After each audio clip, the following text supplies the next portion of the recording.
Alors Annick, le Vav est une lettre particulière qui correspond au nombre 6 et qui peut faire office de voyelle. Mais c'est aussi cette conjonction de coordination et-ET. Et que peux-tu nous en dire d'autre?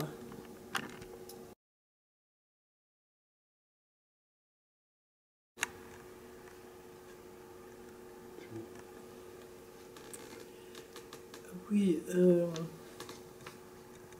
le Vav, c'est toujours très important de partir de l'idéogramme premier de ces lettres. Et le Vav, c'est un clou. C'est-à-dire que c'est un élément solide qui va permettre de réunir deux choses.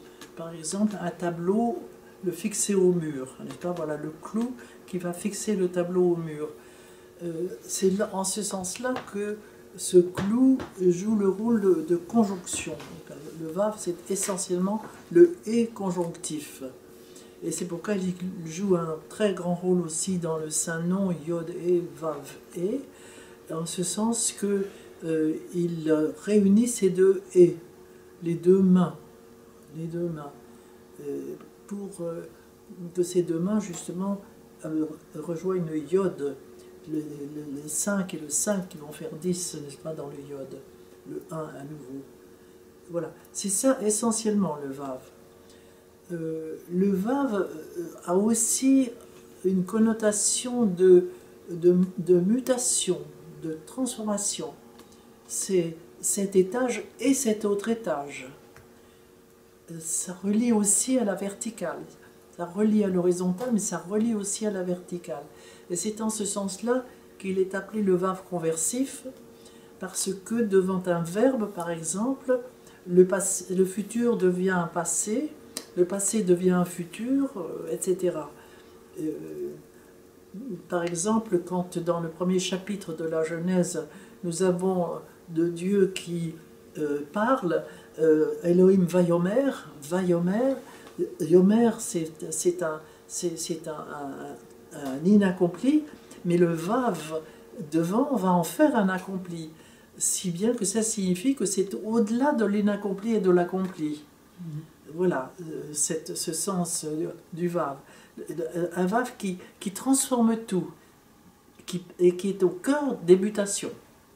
Et nous avons beaucoup parlé de mutation, justement, et cette mutation en particulier dans laquelle le collectif est aujourd'hui, nous sommes saisis dans un Vav, dans un « et » qui nous conduit de cet état animal qui était le nôtre jusqu'à présent, et nous entrons dans cette dimension divine. Ça ne veut pas dire qu'on va quitter l'état animal, il continue d'être, mais il va se vivre totalement autrement, transfiguré par la lettre Vav qui nous conduit au monde divin, à l'identité divine.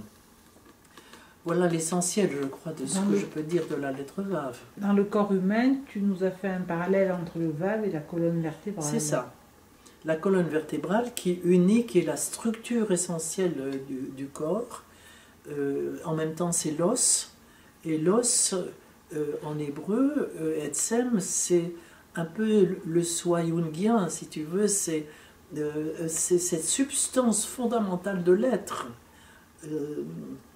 Et c'est pour ça que la rupture d'un os est toujours quelque chose de très grave, parce qu'on se rompt beaucoup plus qu'un os. Quelque part, on entame notre identité divine. L'identité divine souffre dans une rupture d'os. Ouais. Tu vois? C'est pourquoi le Christ n'aura jamais ses os rompus. Tu vois, c'est très intéressant. Hein? Les deux larrons vont avoir les os rompus sur la croix. Le Christ aura la blessure au côté, mais ses os ne seront pas rompus. Parce que c'est impensable que l'os, le soi divin, soit rompu dans la personne du Christ. C'est très, très, très important. Oui, tous les os jouent le rôle de Vav. Et toutes ces douleurs au niveau du dos, elles nous disent quoi alors, puisque c'est elles nous disent notre manque de verticalisation. Ça, c'est certain. C'est toute cette verticalisation de l'être que nous ne savons pas faire. Ou que nous faisons tellement mal. Encore on balbutie aujourd'hui ça, on le balbutie, tu vois. Et puis il faut dire aussi qu'on porte beaucoup l'inconscient collectif. Il y a non seulement notre personne qui joue, mais il y a bien des maladies qui sont aussi celles du collectif. Hein. Il n'y a pas que nous. Il y a le collectif familial, il y a le collectif professionnel, il y a le collectif total. C'est beaucoup plus difficile là pour pouvoir le Ah, mais nommer. c'est beaucoup plus difficile. C'est beaucoup plus difficile. Et surtout, il ne s'agit pas de se culpabiliser, ça n'a rien à voir avec ça, mais c'est de prendre conscience et d'assumer le rôle qui nous est donné de transfigurer le monde. Est-ce qu'il nous est donné, est-ce qu'on l'a choisi ce rôle? On l'a choisi et on a perdu conscience, on a oublié, on est dans l'oubli aujourd'hui.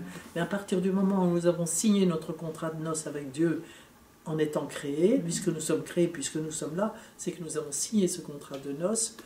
Et c'est là l'origine de cette redoutable liberté que nous avons. Et en même temps, il y a tout notre destin. C'est pour ça que nous sommes et des êtres qui ont un destin, et en même temps qui sommes dans une liberté absolue. Ou bien nous allons le remplir, ce destin, ou bien nous refusons de le remplir. Et alors là, c'est la souffrance et la mort de l'âme. Merci Yannick. La mort de l'âme, c'est dur.